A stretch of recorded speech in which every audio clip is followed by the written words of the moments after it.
Assalamualaikum warahmatullahi wabarakatuh. Saya Ari Dewanto dengan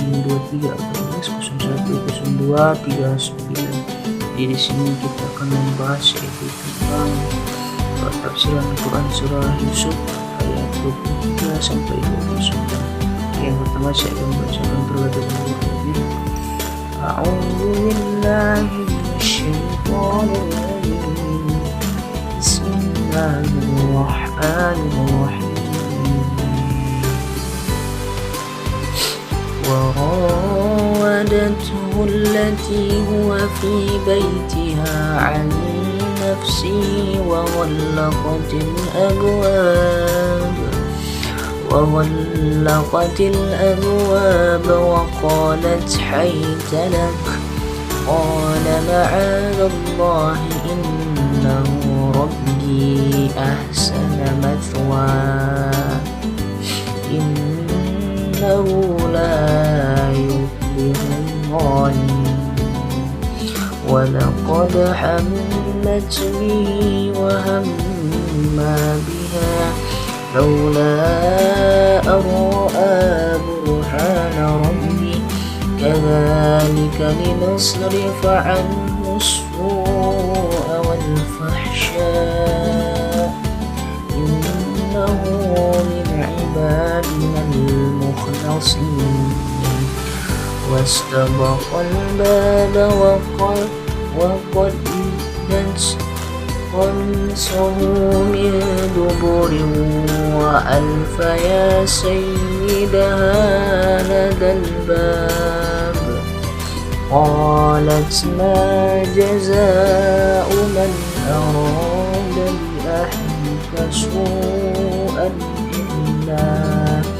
إلا أن يسجن أو عذاب أليم قال هي راودتني عن نفسي وشهد شاهد من أهلها إن كان قميصه قد من دبر فصدقت وهو من الكاذبين وإن كان قميصه قد من دبر فكذبت وهو من الصادقين فلما رأى قميصه قد من دبر قال إنه من كيدكن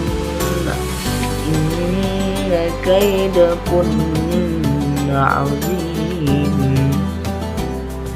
يوسف أعرض عن هذا واستغفري لذنبك إنك كنت من الخاطئين صدق الله العظيم. Adapun terjemahnya yaitu dan perempuan yang dia tinggal di rumahnya menggoda dirinya dan dia menutup pintu-pintu lalu berkata, marilah mendekat kepadaku. Yusuf berkata, aku berlindung kepada Allah, sungguh Tuhanku telah perlakukan aku dengan baik, sungguhnya aku yang zalim itu tidak akan beruntung. Ayat 24. Dan sesungguhnya perempuan itu telah berkehendak kepada Yusuf. Yusuf pun berkehendak kepadanya sekiranya dia tidak melihat tanda dari Tuhannya. Demikianlah kami palingkan darinya keburukan dan kekejian. Sungguh Yusuf termasuk hamba yang terpilih. 25. Dan keduanya berlomba menuju pintu dan perempuan itu menarik baju gamisnya Yusuf dari belakang hingga koyak dan keduanya mendapat pisau. Suami perempuan itu di depan pintu. Dia perempuan itu berkata, apakah balasan terhadap orang yang bermaksud buruk terhadap istrimu selain dipenjarakan atau dihukum dengan siksa yang pedih? Yusuf berkata, dia yang menggodaku dan merayu diriku. Seorang saksi dari keluarga perempuan itu memberikan kesaksian jika baju gamisnya koyak di bagian depan, maka perempuan itu benar dan Yusuf termasuk orang yang berdusta. Dan jika baju gamis koyak dari bagian belakang, maka perempuan itulah yang dusta. Yusuf termasuk yang benar. Maka ketika dia ataupun suami perempuan itu melihat baju gamis Yusuf koyak di bagian belakang, dia berkata, sesungguhnya ini adalah tipu dayamu benar-benar hebat. Wahai Yusuf, lupakanlah ini dan istriku, mohonlah ampun atas dosamu, karena engkau termasuk orang yang bersalah. Shallallahul adzim.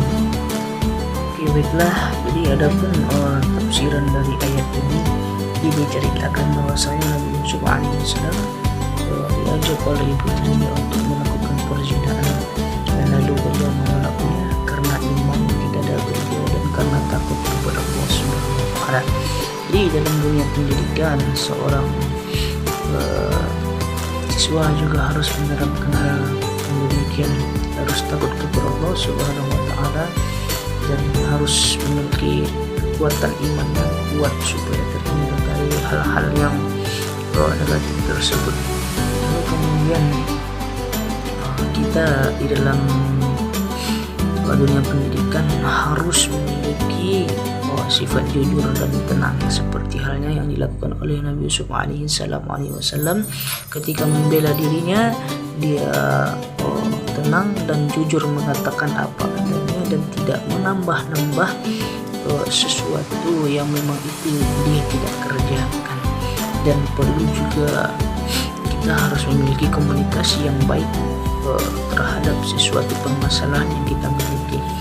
Lalu kemudian di dalam ayat ini juga dijelaskan bahwa di dalam menyelesaikan suatu permasalahan itu juga harus dengan secara berpikir secara kritis ataupun secara mendalam, mencari inti permasalahan tersebut dengan baik-baik. Sebagaimana yang dijelaskan dalam ayat tadi, apabila baju yang koyak dari bagian depan, maka istri ataupun ibu tiri Nabi Yusuf yang benar. Tetapi apabila baju yang koyak dari belakang, maka Nabi Yusuf yang benar, dan hal itu memang betul terjadi. Dan baju Nabi Yusuf koyak dari belakang, Nabi Yusuf yang benar. Maka kalau seseorang yang dalam menyelesaikan masalah itu harus dicari dengan betul-betul. Maka ketika kita belajar, kita harus juga berpikir secara mendalam apa inti dari pembelajaran tersebut. Mungkin itu. Assalamualaikum